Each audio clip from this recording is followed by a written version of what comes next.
Mchungaji, tafadhali kifunga misa munisaidie kwa hii prayer request. Kwanza ningependa muombe familia ya hayati mzee Jomo Kenyatta ambaye alikuwa rais wetu, alitusaidia kunyakua ukombozi kutoka nchi yetu.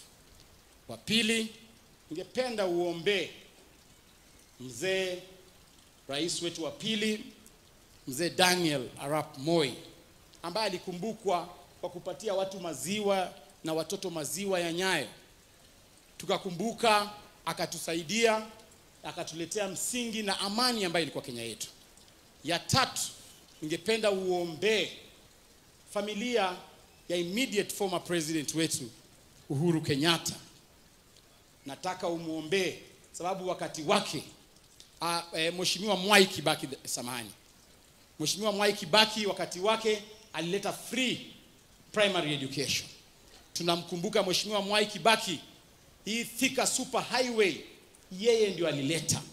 Tunamkumbuka Mheshimiwa Mwai Kibaki kwa kustabilize economy yetu. Mwishowe tungependa uombe Mheshimiwa Uhuru Kenyatta. Wakati wake tumeona Nairobi super highway, tumeona SGR, tumeona Mau Mau roads. Lakini sasa huyu Kasongo tutamkumbuka kwa nini? Huyu tutamkumbuka kwa nini?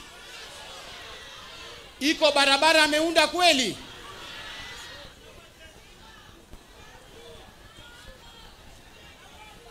Kila rais ako na legacy yake. We want to challenge William Ruto. This is your third year in power. Wewe unafanya nini? Kazi yako ni kuenda launch bed sitters. Sasa rais mzima ati unaenda launch bed sitter, unapiga picha na mtoto kwa nyumba.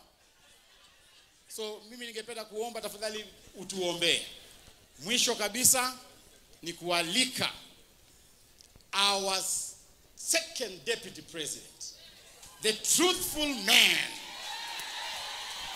Mheshimiwa Rigathi Gachagua aje atuombe.